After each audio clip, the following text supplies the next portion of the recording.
So the last video was a message to anyone who has subscribed with the channel, and saying that I'm intending to soon, with this video actually that I'm making right now, to bow out from offering content for a period.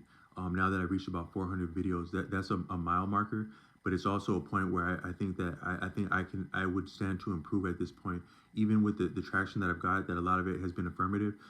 It hasn't been overwhelming and completely compelling, the actual metrics of like traction, although the traction is significant, and one view is still significant traction for a content creator that is offering the best that they have. Because like Osho has said, a composer is more so humbled by when a composer writes cool music, they're not so much humbled by the music, they're humbled that someone would receive what they have what for someone to receive what a composer has conceived is the greatest honor, and also humility to a composer, because a person's taste reflects all of their experiences, good and bad. All that they are and they're capable of is contained within their taste, which is contained within their decisions around creativity, to add and delete and to improvise and to improve.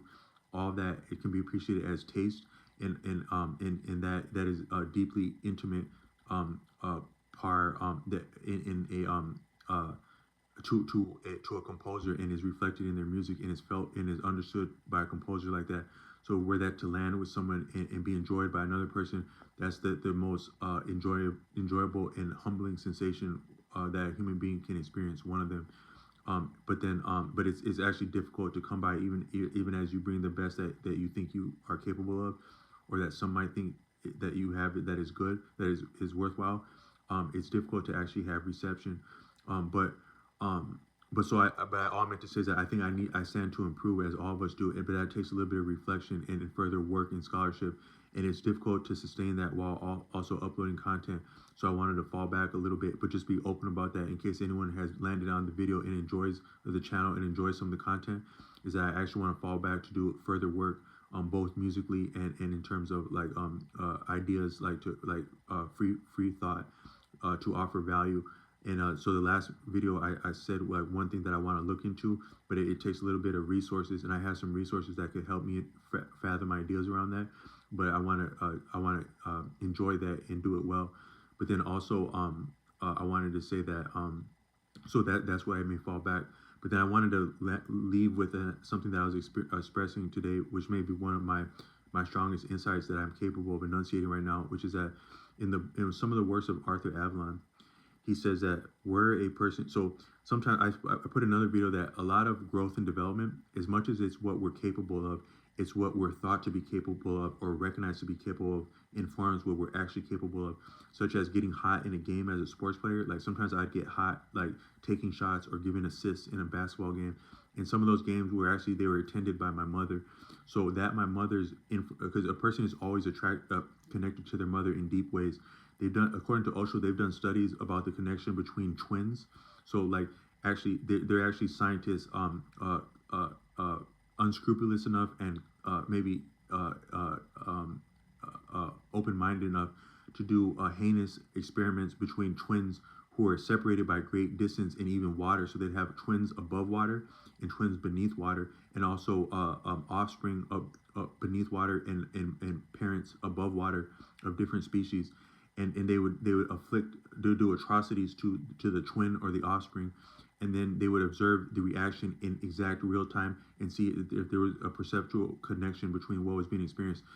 I think that a lot of people would appreciate. So some people would hear stuff like your twin flame, and they would think how pompous and preposterous is it to think that a person would have a twin flame romantically.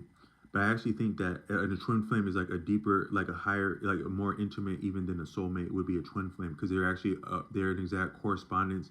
They exactly correspond to you, and were maybe conceived with your conception and correspond to you. You could say that that's true of all human beings, because does a male body not exactly correspond to a female body, whether anatomically male or female? Does a male essence not exactly correspond to a female counterpart, as though it were predestined and designed, if not conceived as the same unit, as different aspects of the same unit? Some of our deepest experiences of being attracted to or seeing similarity within ourselves and another person would confound ordinary, mundane experience to wonder, are we not somehow the same person, this person and I, or have some kind of connection that is deeper than what can be perceived with the naked eye or with bystanders? Is that not the case? But I think that, but there are such things as twins. So like there are human twins, and some of my deepest experiences in life, the deepest coincidences that I've had that have made me actually wonder if there's a higher order to things. One is that I had a very strong crush in elementary school. That this person simply, I felt something in my loins, even though I didn't yet have fully developed loins as a child, for this person. And this person had like, they had like the same, their last name was like one letter off. So we were always stuck together in different classes, like whether in like pictures or like lunch, we're always stuck to each other. And that person didn't much fancy me, but that actually made me more fancy them. But then when I but then I moved out of state, and then I visited. And when I visited a friend who, a lot of my friends were older than me growing up. So I had a friend that was several years older than me, in actual higher tier of education than me. And that person randomly had a best friend that they were spending a lot of time with at that particular time. And that person's best friend was like dating the sister of this other person that I had such a strong crush on. So I randomly come across the love of my life while going across the country to visit a friend that I grew up with, um, uh, not having any understanding that I would come across that person, although I was still completely infatuated and in love with that person. Just to show you the type of coincidence. But then that friend of mine, he had his sisters were fraternal twins. So I just wanted to point out the proximity of actually twins to an uncanny coincidence that occurred to me. There was another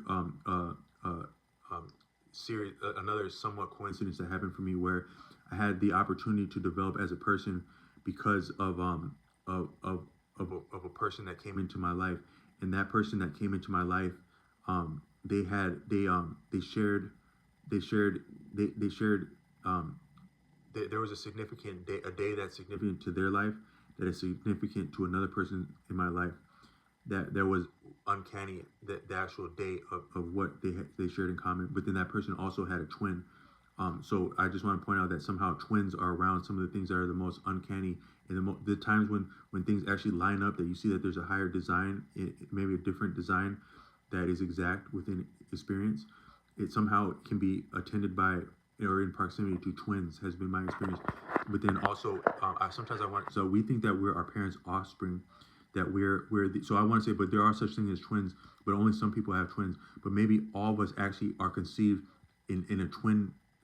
All of nature is, life is dual and dynamic. We have two brains, two nostrils, two eyes, two nipples, two good ones, 2 feet. But so we're duplex according to Arthur Avalon, and what we have that is singular is seemed as though it was duplex, like the digestive tract, and we actually even have two intestines to that point, the large and small intestine. But so a lot of things are dual. So are not all of people actually dual? Is not a person, a unit, an individual also dual? But their twin doesn't always come into being born together, but they may actually have a counterpart in twin in their conception and design. And the birth of a twin would be the rare exception where that's actually a viable and expressed. But we may also have something of a twin, all of us. And also we may be something of our parents' own twin, not a replica of our parent, not an offspring of a parent, but a twin of our parent, but a twin of both of our parents. And that's why we actually look the same as our parents and have a lot of their qualities, because we may actually be their twin. But I was going somewhere with that. Um, um, but these are just more pet theories. But I do want to come back with some content. But all I meant to say is that Arthur Avalon has said that were a person able to completely enunciate what karma is. So a lot of us, when my mom had love for me in the game, the one time I was about to join something that I had no business being around, and when I got about to do that, my mom had a very bad feeling at a distance from me. That would show the connection between a mother and her child. But I also felt that connection at sports games, and I would get hot like that with her love, but also being perceived by an audience. So what I want to say is that when we are perceived as something, we're different for being perceived like that. But I got just one more video that I want to land with that, and then I'm going to fall back from content until I do more development.